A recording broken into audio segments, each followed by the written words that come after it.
Hey everyone, Royalivi here and welcome back to episode 6 of my Sorare Road to Glory, and jumping right into it, in Game Week 205 we managed to win a tier 1 common and hit the 0.01 Ethereum threshold. Now this was thanks to Ayrton, who in the final 10 minutes of his game managed to bag an assist, and that pushed me over the threshold by about 3 points. So thank you very much to Ayrton, he's repaid a bit of his purchase price right there. But we did have an extremely subpar week in Champion America, no one did well and we weren't really even close to winning anything here, so not much to speak about in terms of rewards, but we did manage to sell some players for decent value, as you can probably tell by the title of the video, so let's take a look at that. I managed to sell Eamon Azil for 0.034 Ethereum, about £73 for a £20 profit on him. Can't complain with that, as he was only a rotation option for me. And I also sold Nahita Nandez on the market for 0.089 or about £205, so £130 profit on him.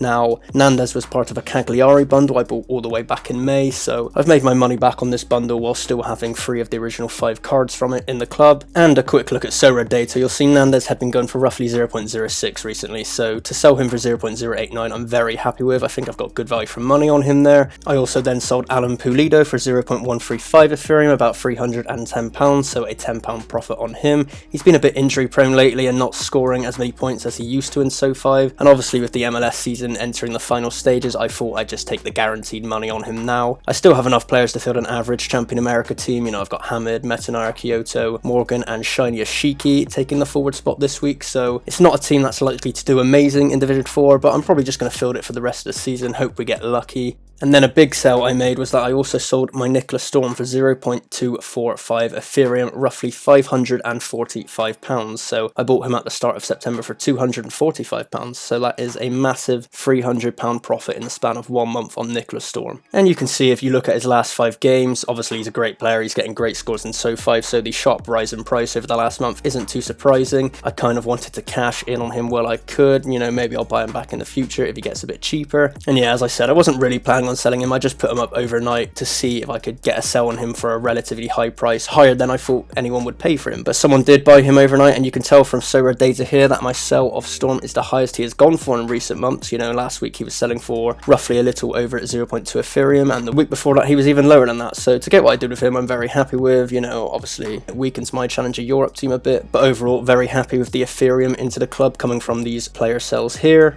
And with Nandez, Pulido and Storm, all 3 of these players sold a few hours before the start of the game week deadline. Now obviously people wouldn't have much time to haggle for prices, as they obviously need to get the players in to beat the game week deadline, you know, make sure they get a starting lineup in. So I think you'll find if you have the lowest price player on the market, you can probably get a sell at a slightly higher price than the player has recently been going for. You just got to learn the market a bit, use Sorare data, make sure you know the prices of your players. Just be careful that if these players are in your teams for the following game week, that you're available to rejiggle your teams about if someone sells close to the deadline. You know, maybe cancel your listings 15 minutes to half an hour before the game week begins, just to lock in your teams and make sure there's no late sells that count you out of any of the SO5 competitions. And if you crank your head to the top left of the screen, you'll see that all of these sells have managed to put my club into a profit for the first time since I've started my road to glory, so very happy there. You know, it's great to see myself in the green. Obviously, as I've mentioned, I'll be looking at putting that Ethereum back into other players, not sure exactly who yet, but yeah, good to be making a profit and have that Ethereum available to me. So before the game week deadline, I did go out and buy Harrison Delbridge for 0.033 Ethereum, about £75. He's a consistent centre-back who I think will probably help me for the rest of the season in Global Division 4, which is right where he went this week, alongside Johnson, Velukovic and Cham and Veldwick, who captained up top. So let's see how I got on. Well, fuck me, it was a nightmare week, fellas. Velukovic and Encham didn't even play. I knew Velukovic was a doubt, and unfortunately my club was a bit bare thin from the recent sells, along with Mike Tverik being suspended, so he was sort of my only option, and unfortunately he didn't play. Didn't really have any news on Encham and why he didn't play, so I'm hoping there's nothing too serious there and he'll be back in the squad because he's been doing well recently, but he didn't play this week. Good week for Sean Johnson with a clean sheet and very below par scores for my 2 Champion Asia players, which meant I was nowhere near the threshold here, so that's very unfortunate. Again, due to being short on players, I then had to put Romoratu in my Challenger Europe team this week, who's only a rotational player, so in the end he didn't get any minutes this week, and the rest of the team only managed average scores, so we weren't ever close to winning a reward here in Challenger Europe. And then in Champion America, it was a bit better with a respectable score of 282. Metanire and Kyoto are both continuing to do well. They've done very well recent weeks, but I've had a points drop with having a common Hamid in goal, and average scores for Shiny Yoshiki and Morgan meant I was still a good 60 points off of hitting a tier 3 card here. So unfortunately nothing there, and in the starter Rookie League, we managed to win a tier 1 common.